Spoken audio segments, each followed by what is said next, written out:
আসসালামু আলাইকুম everyone, welcome back to my channel. আজকে আমি আপনাদের সাথে শেয়ার করব বাবুর্চির রেসিপিতে চিকেন বিরিয়ানি। খুবই সহজভাবে আজকের এই রেসিপিটি আপনাদের সাথে শেয়ার করার চেষ্টা করেছি। আশা করছি আমার আজকের এই রেসিপিটি আপনাদের কাছে খুবই ভালো লাগবে। যদি ভালো লাগে তাহলে আমার পুরো ভিডিও জুড়ে আমার পাশে থাকবেন প্লিজ। আজকের বিরিয়ানি রান্না করার জন্যে প্রথমে আমি চুলায় একটি প্যান বসিয়ে এর মধ্যে দিয়ে দিচ্ছি রান্না করার রেগুলার তেল হাফ কাপ। তেলটা হালকা গরম হয়ে আসলেই দিয়ে দিচ্ছি পেঁয়াজ কুচি 1 কাপ। এখন পেঁয়াজটাকে আমি হালকা ভেজে নেব। বেশ কিছুক্ষণ সময় নিয়ে পেঁয়াজটাকে আমি হালকা ভেজে নিয়েছি। এখন এর মধ্যেই দিয়ে দিচ্ছি রসুন বাটা 1/4 কাপ, আদা বাটা 1/4 কাপ। এবার পেঁয়াজের সাথে আদা রসুনটাকে আমি খুব ভালো করে ভেজে নেব, যাতে করে আদা রসুনের কাঁচা গন্ধটা চলে যায়। আমার আদা রসুনটা ভেজে নেওয়া হয়ে গিয়েছে। এখন এর মধ্যে দিয়ে দিচ্ছি কিছু গোটা মশলা, তেজপাতা, এলাচ, দারচিনি, লবঙ্গ, গোলমরিচ, আর দিয়ে দিচ্ছি তারা মশলা 1টি। তারপর কিছুক্ষণ ভেজে নেব।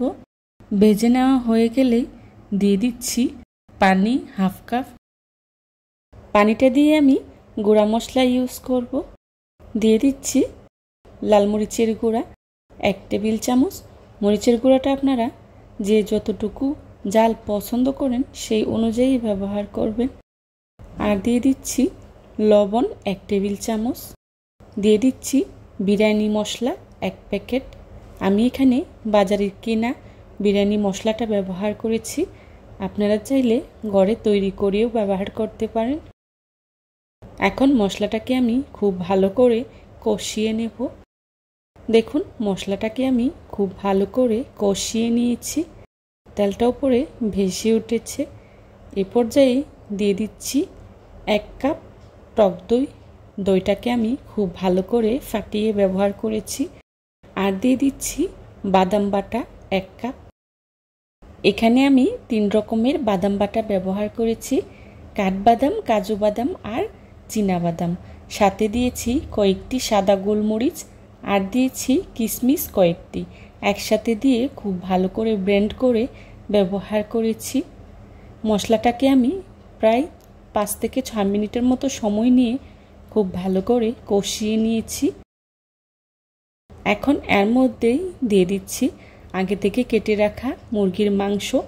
এখানে আমি 4 কেজি পরিমাণে মুরগির মাংস ব্যবহার করেছি। আর মাংসগুলোকে খুব ভালো করে কেটে ধুয়ে পরিষ্কার করে নিয়েছি। মাংসগুলোকে আমি ছোট সাইজ করে কেটে নিয়েছি। আপনারা আপনাদের পছন্দ অনুযায়ী কেটে নিতে পারেন। এখন মাংসগুলোকে আমি খুব ভালো করে কষিয়ে নেব। দেখুন মাংস থেকে কি পরিমাণে পানি উঠেছে। আর এই পানিটা দিয়ে আমি মাংসগুলোকে খুব ভালো করে কষিয়ে নেব। আমার মাংসগুলো রান্না করে নেওয়া হয়ে গিয়েছে। মাংসগুলো যেহেতু ছোট তাই সিদ্ধ হতে খুব একটা সময় লাগেনি। এবার চুলা থেকে নামিয়ে নিচ্ছি। চুলা থেকে নামিয়ে এক সাইডে রেখে দিচ্ছি। অন্যদিকে চুলায় একটি হাঁড়ি বসিয়ে এর মধ্যেই দিয়ে দিচ্ছি রান্না করার রেগুলার তেল 1 কাপ। তেলটা হালকা গরম হয়ে আসলেই দিয়ে দিচ্ছি পেঁয়াজ কুচি 1 কাপ। পেঁয়াজগুলোকে আমি হালকা ভেজে নেব, খুব বেশি ভাজবো না। আমার পেঁয়াজটা ভেজে নেওয়া হয়ে গিয়েছে।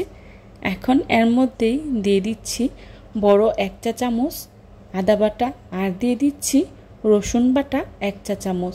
এখানে আমি প্রায় 3 টেবিল চামচের মতো করে ব্যবহার করেছি। এখন পেঁয়াজের সাথে আদা রসুনটাকে আমি খুব ভালো করে ভেজে নেব। আদা রসুনের কাঁচা গন্ধটা যখন চলে যাবে তখনই এর মধ্যেই দিয়ে দিচ্ছি পানি। এখানে আমি চালের পরিমাপ অনুযায়ী পানিটা ব্যবহার করেছি। আর আমি এখানে গরম পানিটা ব্যবহার করেছি। এখন এর মধ্যেই দিয়ে দিচ্ছি বাদাম বাটা 1 কাপ। এখানে আমি 3 রকমের বাদাম বাটা ব্যবহার করেছি। আর দিয়েছি টক দই 1 কাপ। টক দইটাকে আমি খুব ভালো করে ফেটিয়ে ব্যবহার করেছি। দিয়ে দিচ্ছি লবণ 3 টেবিল চামচ আর দিয়ে দিচ্ছি টেস্টিং সল্ট 2 চা চামচ, দিয়ে দিচ্ছি কাঁচামরিচ কয়েকটি, আর দিয়ে দিচ্ছি বিরিয়ানি মশলা 1 প্যাকেট। আমি সম্পূর্ণ রেসিপিতে 2 প্যাকেট বিরিয়ানি মশলা ব্যবহার করেছি। দিয়ে দিচ্ছি গুঁড়া দুধ 1/2 কাপ। এখন নেড়ে খুব ভালো করে সবগুলো উপকরণ মিশিয়ে নেব। এই বিরিয়ানিতে পানিতে এই মশলাগুলো ব্যবহার করলে বিরিয়ানিটা খেতে এতটাই মজার হয় যে বাসায় ট্রাই না করলে বুঝতেই পারবেন না। পানিটা যখন বলক আসতে শুরু করেছে তখনই এর মধ্যেই দিয়ে দিচ্ছি আগে থেকে ধুয়ে পরিষ্কার করে রাখা চিনি গুঁড়া চাল। এখানে আমি 4 কেজি চিনি গুঁড়া চাল ব্যবহার করেছি। চালটাকে আমি খুব ভালো করে ধুয়ে 10 মিনিটের মতো পানিতে ভিজিয়ে রেখেছি। এখন এর মধ্যেই দিয়ে দিচ্ছি আগে থেকে রান্না করে রাখা মুরগির মাংস। এখানে আমি 4 কেজি চালের জন্য 4 কেজি মুরগির মাংস ব্যবহার করেছি। এবার সবগুলো উপকরণ নেড়ে খুব ভালো করে মিশিয়ে নেব। মেশানো হয়ে গেলে ঢাকনা দিয়ে ঢেকে হাই হিটে 2 থেকে 3 মিনিটের মতো রান্না করে নেব। ফিরে এলাম 2 থেকে 3 মিনিট পর।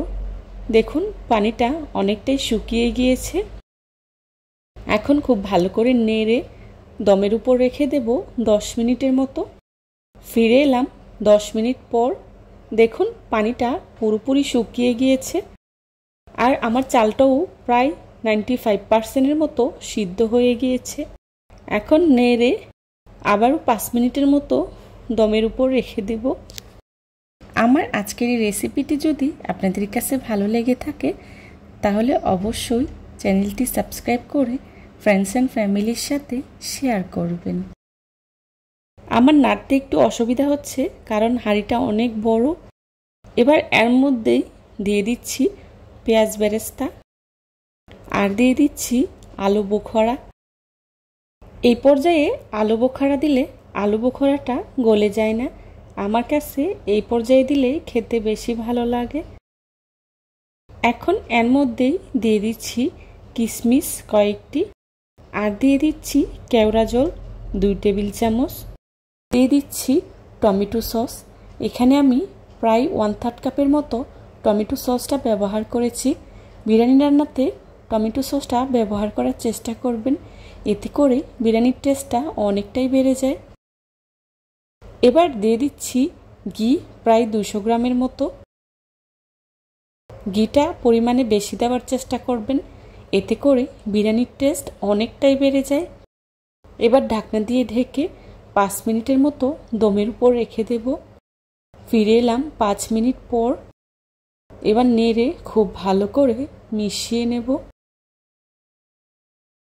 আমার হাঁড়িটা অনেক বড়, তাই আমি চুলা থেকে নামিয়ে খুব ভালো করে নেড়ে মিশিয়ে নিচ্ছি। দেখুন আমি কিভাবে মিশিয়ে নিচ্ছি। আমার বিরিয়ানিটা দেখুন কতটা সুন্দর হয়েছে আর বিরিয়ানিটা অনেকটাই ঝরঝরে হয়েছিল আর খেতে এতটাই মজার হয়েছিল যে বাসায় সবাই প্রশংসায় পঞ্চমুখ। আমার আজকের এই রেসিপিটা বাবুর্চির থেকে নেওয়া।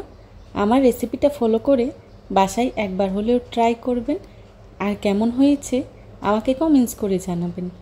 যারা এতক্ষণ ধৈর্য সহকারে আমার ভিডিওটি দেখেছেন তাদেরকে জানাই অসংখ্য ধন্যবাদ।